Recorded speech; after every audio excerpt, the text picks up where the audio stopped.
সবাইকে শুভেচ্ছা জানিয়ে শুরু করছি আমার আজকের ক্লাস। তো আজকে আমরা পার্ট 73তে আমাদের আজকের আলোচনা হচ্ছে রাইট ফর্ম অফ ভার্বস এর 7 নম্বর নিয়ম এবং এমসিকিউ প্র্যাকটিস। তো 7 নম্বর নিয়মে যেটা আলোচনা করা আছে সেটা হচ্ছে সেন্টেন্সে already, just, just now, ever, never, lately, recently, yet ইত্যাদি অ্যাডভার্ব অথবা সোফার, যেটাকে আমরা আনটিল নাও, এখন পর্যন্ত বা এ যাবৎ অর্থ প্রকাশ করে আর কি। আপ টু নাও মানে হচ্ছে এখন পর্যন্ত, এবং আপ টু দ্য প্রেজেন্ট এখন পর্যন্ত, এগুলো হচ্ছে মূলত অ্যাডভার্বিয়াল ফ্রেজ। এই অ্যাডভার্বিয়াল ফ্রেজগুলো উল্লেখ থাকলে, এগুলো যদি উল্লেখ থাকে এবং পূর্বে যেগুলো বললাম already, just, just now, ever, never, lately, recently, yet, এগুলো যদি থাকে তাহলে সেটি ভার্বটি সাধারণত প্রেজেন্ট পারফেক্ট টেন্সে হবে। প্রেজেন্ট পারফেক্ট টেন্সে হয়। ওকে, তো তবে অলরেডি, এখানে ব্যাপার হচ্ছে already, just, never, already, just, never, এই তিনটি মূলত অ্যাডভার্ব। এই অ্যাডভার্বগুলো মূলত প্রেজেন্ট পারফেক্ট টেন্সের অক্সিলারি ভার্ব এবং প্রিন্সিপাল ভার্ব এর মাঝখানে বসে, অর্থাৎ সাবজেক্ট বসবে, তারপরে অক্সিলারি ভার্ব বসবে, তারপরে হচ্ছে অলরেডি, জাস্ট বা নেভার বসবে, তারপরে প্রিন্সিপাল ভার্ব বা মেইন ভার্ব বলবো আমরা, একটা মেইন ভার্ব এর মাঝে বসে। ওকে, তো এখানে দুটো শর্ট নিয়ম রয়েছে, শর্ট স্ট্রাকচার রয়েছে, সেগুলো হচ্ছে হাবুদুকের ক্ষেত্রে মূলত সাবজেক্ট প্লাস অলরেডি, সাবজেক্টের পরে অলরেডি হয়, তারপরে পাস্ট পার্টিসিপল ফর্ম অর্থাৎ ভার্বের পাস্ট পার্টিসিপল ফর্ম, অথবা আমরা বলতে পারি এখানে V3 হবে, V3 প্লাস হচ্ছে অবজেক্ট বা এক্সটেনশন। ওকে, আর না বোধকের হয় সেটা হচ্ছে সাবজেক্ট প্লাস হ্যাভ নট অথবা হ্যাজ নট প্লাস ভার্বের পাস্ট পার্টিসিপল ফর্ম, অর্থাৎ V3 প্লাস হচ্ছে অবজেক্ট প্লাস ইয়েট। ওকে, এই হচ্ছে আমার টোটাল হচ্ছে 7 নম্বর নিয়ম, অর্থাৎ রাইট ফর্ম অফ ভার্বের 7 নম্বর নিয়ম। ওকে, তখন এই 7 নম্বর নিয়মের উপর ভিত্তি করে আমরা কিছু এমসিকিউ প্র্যাকটিস করব। যেমন এখানে বলা আছে 72 নম্বর প্রশ্নে বলা আছে, have you ever to be to Cox's Bazar. তো এখানে এই যে টু বি করা আছে ইনফিনিটিভ, অর্থাৎ এখানে আমাদেরকে কী করতে হবে, চেঞ্জ করতে হবে। তো এখানে চেঞ্জ করতে গেলে আমাদের যেটা করতে হবে, আমাদের নিয়ম হচ্ছে যে হ্যাভ ইউ এভার আছে, তাহলে প্রেজেন্ট পারফেক্ট টেন্সকে নির্দেশ করবে, এবং ভার্বটা এখানে টু বি হবে না, এখানে ভার্বের মূলত পার্টিসিপল ফর্ম হবে, অর্থাৎ V3 হবে। ওকে, তাহলে এখানে আমরা যেটা নিব, অর্থাৎ রাইট অ্যান্সার বলবো হচ্ছে বি নম্বর অপশনকে, অর্থাৎ হ্যাভ ইউ এভার বিন, এই যে এভারের পরে বিন আছে, অর্থাৎ বিনটা কিন্তু এখানে V3। বিনটা কার V3? বিটা যদি আমরা বলি V1 হচ্ছে এম অথবা ইজ অথবা হচ্ছে আর, এগুলো হচ্ছে V1, এগুলোর V2 হচ্ছে ওয়াজ অথবা ওয়ার। ঠিক আছে, তো এগুলোর V3 হচ্ছে কি BEEN। তো সেই দিক থেকে এই যে আমি নোটটা দিলাম, এম ইজ আর হচ্ছে V1, ওয়াজ আর হচ্ছে V2, আর বিনটা হচ্ছে V3। তো সেই দিক থেকে আমরা এখানে রাইট অ্যান্সার বলবো বি নম্বর অপশনকে, এবং এটা হবে have you ever been two Cox's Bazar. ওকে, তার মানে বাংলা অর্থ হচ্ছে তুমি কি কখনো কক্সবাজার গেছো। তো এটি হচ্ছে রাইট অ্যান্সার বি নম্বর অপশন, অর্থাৎ আমাদের স্ট্রাকচার অনুযায়ী। তো মূলত এই প্রশ্নটি, অর্থাৎ তুমি কি কখনো কক্সবাজার গিয়েছো, তুমি কি কখনো বিদেশে গিয়েছো, have you ever been to abroad, এরকমভাবে অনেকবার আসে। তো এটা হচ্ছে এই রাইট ফর্ম অফ ভার্বের 7 নম্বর নিয়মে আমরা পেয়েছি, বা এই নিয়মে এই স্ট্রাকচার অনুযায়ী মূলত এটি গঠন। ওকে, তো 73 নম্বর প্রশ্ন বলছে কি, have you ever been to Mexico city. এই যে ওই আগের প্রশ্নটি অনুযায়ী আমরা মূলত এটি করব। তো এখানে have you ever been to Mexico city, তো এখানে অবশ্যই কি আসবে, এই যে কি আছে, এভার আছে, এবং এভারটার জন্য কিন্তু প্রেজেন্ট পারফেক্ট টেন্স হবে। এটা হচ্ছে সহজ ব্যাপার, কিন্তু টোটাল হচ্ছে যে এই ইউ সাবজেক্টটি যে রয়েছে, এই সাবজেক্টের উপর ভিত্তি করে কিন্তু হ্যাভ হ্যাজ, অর্থাৎ হ্যাভ হ্যাজের ব্যাপারে যেটা আসবে, এখানে হ্যাজ হবে না, তাহলে এখানে কি আসবে, হ্যাভ আসবে। আর অপশনে কিন্তু হ্যাজ নেই, এখানে হ্যাড হওয়ার কথা না, হ্যাভি হচ্ছে প্রেজেন্ট পারফেক্ট টেন্সের অক্সিলারি ভার্ব, আর হোয়ার তো হওয়ার কথা না, উড হওয়ার কথা না। সো হচ্ছে বি নম্বর অপশনটি হচ্ছে রাইট অ্যান্সার, অর্থাৎ have you ever been to Mexico city. Okay, B নম্বর অপশনটি রাইট অ্যান্সার। 74 নম্বর প্রশ্ন বলছে, her mother gap what to do yet. এখানে একটা ব্যাপার, আমি যে স্ট্রাকচারটি পড়ছি, এই যে মূলত নাবোধকের ক্ষেত্রে subject plus have not plus has not plus হচ্ছে পাস্ট পার্টিসিপল ফর্ম, অর্থাৎ V3 প্লাস হচ্ছে অবজেক্ট প্লাস শেষে ইয়েট থাকবে। তাহলে টোটাল ব্যাপার হচ্ছে শেষে ইয়েট থাকলে আমাদের পূর্বে কী করতে হবে, অক্সিলারি ভার্ব, এই যে হ্যাভ নট অথবা হ্যাজ নটকে নিতে হবে।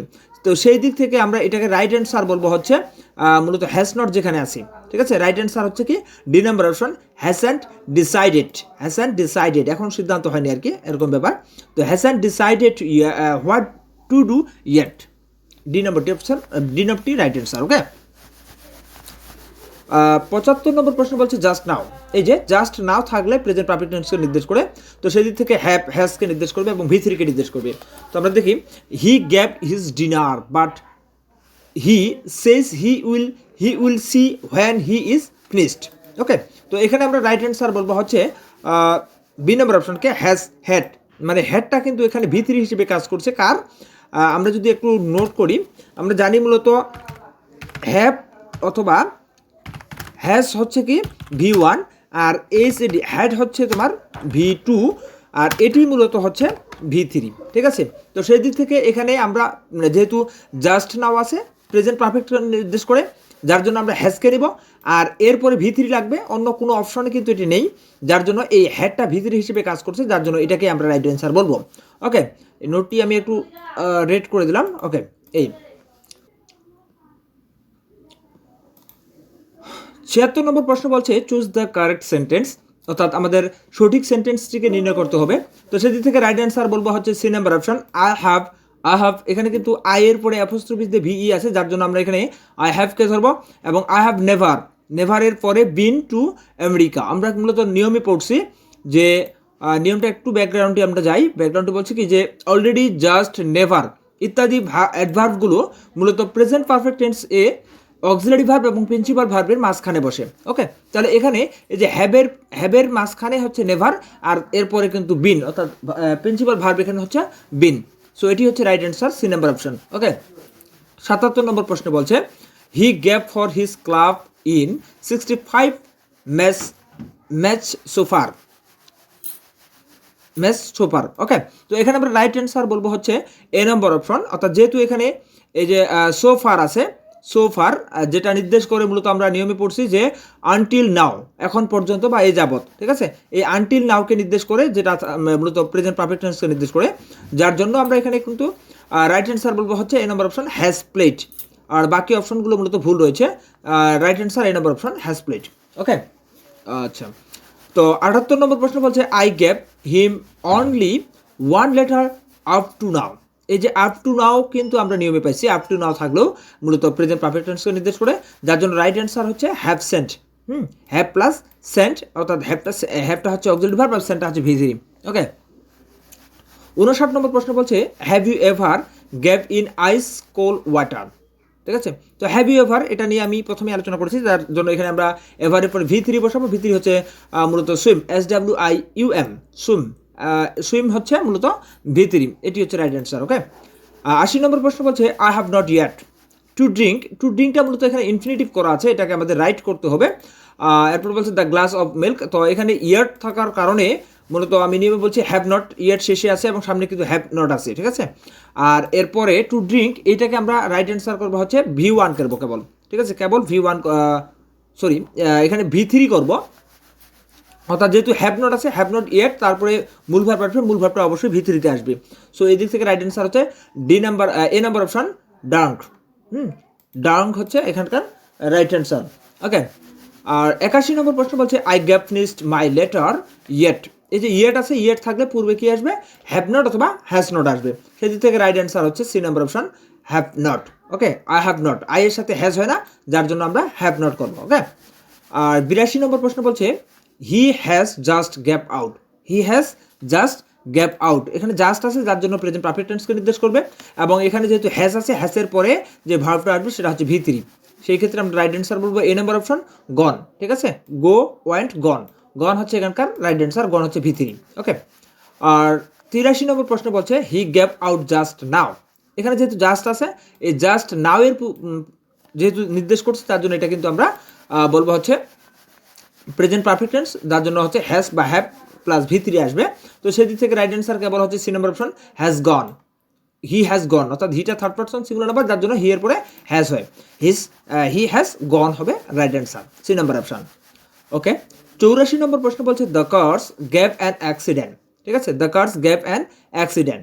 তো এখানে মূলত এই যে প্রশ্নটিতে কোনো নির্দেশনা নেই বা প্রশ্নটিতে কোনো টেন্স মার্কার নেই, যার জন্য আমরা চিনতে পারবো যে এটা কোন টেন্স, তবে অপশনগুলোতে রয়েছে যার জন্য আমরা বুঝতে পারবো যে এটা কোন টেন্সে নিয়ে আসতে হবে।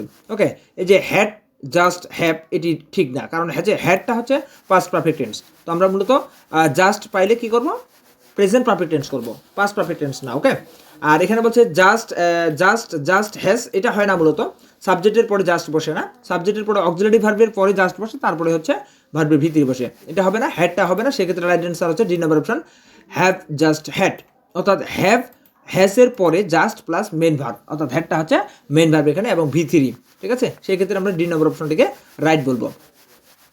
85 নম্বর প্রশ্ন বলছে উই হ্যাভ নেভার গ্যাপ এ কার। এই যে নেভার আছে, নেভারের পূর্বে হ্যাভ আছে, যার জন্য এরপরে একটা ভি3 নিতে হবে, ঠিক আছে। ভি3তে আছে কেবল হচ্ছে যেমন have, A number option have, এটা ভি3তে নেই, ভি1 আছে, হ্যাডটা ভি3। আমরা বলেছি এর আগে, মানে কিছুক্ষণ আগে আমি বললাম যে হ্যাডটা কীভাবে ভি3 হলো। আমরা জানি যে হ্যাভ হ্যাজ হচ্ছে ভি1, হ্যাড হচ্ছে ভি2 এবং হ্যাডটাই হচ্ছে ভি3। ওকে, তো বি নম্বর অপশনটি রাইট অ্যান্সার হবে হ্যাড, ঠিক আছে। নেভার হ্যাড এ কার, এটি রাইট অ্যান্সার। ওকে, আর 86 নম্বর প্রশ্ন বলছে গ্যাপ হিম ইয়ট। গ্যাপ হিম ইয়েট, ইয়েট যেহেতু আছে সামনে শেষে, সেহেতু আমরা মূলত পূর্বে হ্যাভ নট বা হ্যাজ নট দিয়ে কারেক্ট করার চেষ্টা করবো। সেদিক থেকে রাইট অ্যান্সার আছে কেবল হচ্ছে B number option, haven't you meet him yet. Okay, B নম্বর অপশনটি হচ্ছে রাইট অ্যান্সার। এবং শেষে বলছে now is your chance to do so. ওকে, পরের পেজে যাব আমরা। পরের পেজে 87 নম্বর প্রশ্ন বলছে I don't thinks the window gap yet. ওকে, তো ইয়েট থাকার কারণেই আমি আবার বলবো, ইয়েট থাকার কারণেই হ্যাভকে নেব। আর যেহেতু অলরেডি নট ব্যবহার হয়ে গেছে, ডু নট, সেক্ষেত্রে আর নট করার দরকার নেই, যার জন্য আমরা হ্যাজ বিন রিপেয়ার্ড, অর্থাৎ ডি নম্বর অপশনটাকে রাইট বলবো। ওকে, হ্যাজ বিন রিপেয়ার্ড, এটি হচ্ছে রাইট অ্যান্সার। আর 88 নম্বর প্রশ্ন বলছে দে গ্যাভ দেয়ার রেসপেক্ট ইয়েট। যেহেতু এখানে শেষে ইয়েট আছে, ইয়েট থাকার কারণে পূর্বে মূলত হ্যাভ নট অথবা হ্যাজ নট আসবে। সেদিক থেকে রাইট অ্যান্সার হচ্ছে মূলত হচ্ছে ডি নম্বর অপশন হবে, সরি টাইপিং মিস্টেক, এখানে ডি হবে, ডি নম্বর অপশনটি হবে হ্যাভেন্ট রিটেন্ড, অর্থাৎ দে হ্যাভেন্ট রিটেন্ড রিপোর্টস ইয়েট। ওকে, 89 নম্বর প্রশ্ন বলছে I have gap my lunch, ঠিক আছে। তো এখানে আসলে মাই লাঞ্চ এখানে বোঝার কোনো সিস্টেম নেই। তারপর আমরা বলবো যে এই যে হ্যাভ হ্যাজ, আমরা জানি হ্যাভ হ্যাজের পরে ভার্বের ভি3 বসে, তো সেদিক থেকে রাইট অ্যান্সার কেবল ভি3তে আছে, কেবল হচ্ছে ডি নম্বর অপশন হ্যাডটা হচ্ছে ভি3, যার জন্য এটি রাইট অ্যান্সার ডি নম্বর অপশন। ওকে, 90 নম্বর প্রশ্ন বলছে আই এম নট হাংরি। আমি ভীত, আমি ক্ষুধার্ত নই। I have gave it and lunch, তো এই হ্যাভের পরে ভি3 আসবে, তো সেদিক থেকে রাইট অ্যান্সার কেবল আছে মূলত হচ্ছে, অর্থাৎ এই যে ইটেনটা কিন্তু এখানে ভি3 হয়ে আছে, বাট আমরা জানি যে মাঝখানে জাস্ট অলরেডি, অর্থাৎ অলরেডি, জাস্ট এবং নেভার, এই তিনটি অ্যাডভার্ব মূলত অক্সিলারি ভার্ব এবং প্রিন্সিপাল ভার্বের মাঝখানে বসে। সেদিক থেকে রাইট অ্যান্সার কেবল হচ্ছে C number option, already. I have already eaten lunch, ঠিক আছে। সি নাম্বার অপশনটি হচ্ছে রাইট অ্যান্সার। 91 নম্বর প্রশ্ন বলছে those cars gap an accident, ঠিক আছে। Those car gap an accident, এটা মনে হয় রিপিট হলো, কিছুক্ষণ আগে আমরা এই প্রশ্নটি পেয়েছি, যার জন্য এটা আমরা রাইট অ্যান্সার বলবো সরাসরি ডি নাম্বার অপশনকে। ওকে, এটার ব্যাখ্যাটা বললাম না, ইতিপূর্বে হয়ে গেছে। ওকে, 92 নম্বর প্রশ্ন বলছে everything is going well we gap any problem so far. যেহেতু সো ফার রয়েছে, সেহেতু এই সেন্টেন্সটি অবশ্যই প্রেজেন্ট পারফেক্ট টেন্সকে নির্দেশ করবে। ওকে, তো প্রেজেন্ট পারফেক্ট টেন্স অনুযায়ী আসবে মূলত হ্যাভেন্ট হ্যাড, হ্যাজের পরে মূলত ভি3 হ্যাড হিসেবে বসে। ওকে, তাহলে হ্যাভেন্ট হ্যাডই হচ্ছে এই প্রশ্নের সঠিক অ্যান্সার। ওকে, 93 নম্বর প্রশ্ন বলছে Nancy hasn't began working on her PhD, ঠিক আছে। তো এখানে একটা ব্যাপার হচ্ছে, যেহেতু হ্যাজ নট পাইছি, সেক্ষেত্রে আমাদের এখানে ইয়েট দিয়ে, অর্থাৎ অপশনগুলোর মধ্যে যেগুলো আছে ইয়েট দিয়ে শুরু করতে হবে, এবং যেহেতু সামনের ক্লোজটির কারণ বুঝাবে পরের ক্লোজটি, সেক্ষেত্রে বিকজকে নির্দেশ করবে, এবং মূলত কন্টিনিউয়াস টেন্স করার জন্য স্টিলকে নিতে হবে। সেই ক্ষেত্রে রাইট অ্যান্সার হচ্ছে C number option, yet, because she is still working on her masters. ওকে, তো এইটাই আমরা রাইট বলবো হচ্ছে সি নাম্বার অপশনকে। ওকে, নম্বর প্রশ্ন বলছে have you ever gap in ice cold water. তো এখানে গ্যাপে যেটা আসবে সেটা হচ্ছে মূলত, যেহেতু হ্যাভ এভার রয়েছে, হ্যাভ এভারের পরে একটা প্রিন্সিপাল ভার্ব আসবে, প্রিন্সিপাল ভার্বটা মূলত অবশ্যই ভি3 হবে। তো এটা আমরা কিছুক্ষণ আগে পেয়েছি, তো যার জন্য এটার ব্যাখ্যা দিলাম না, এটা আমরা সরাসরি অ্যান্সার করবো সি নম্বর অপশনকে, সুইম, অর্থাৎ সুইম হচ্ছে এখানকার ভি3। ওকে, এটি হচ্ছে রাইট অ্যান্সার। তো এই হচ্ছে আমাদের আজকের রাইট ফর্ম অফ ভার্বের 7 নম্বর রুলস, অর্থাৎ 7 নম্বর নিয়মের ক্লাস এবং এমসিকিউ প্র্যাকটিস। আমরা এভাবে প্রতিটি নিয়ম পড়ব এবং প্রচুর পরিমাণে এমসিকিউ প্র্যাকটিস করব আমার এই চ্যানেলে। তো যদি চ্যানেলটি ভালো থাকে অবশ্যই চ্যানেলটিতে সাবস্ক্রাইব করবেন এবং লাইক কমেন্ট শেয়ার করবেন। আপনার মতামত জানাতে পারেন কমেন্টের মাধ্যমে। তো আজকে এই পর্যন্তই, পরবর্তী ক্লাস দেখার আমন্ত্রণ জানিয়ে আমি এখানেই বিদায় নিচ্ছি। সবাইকে ধন্যবাদ।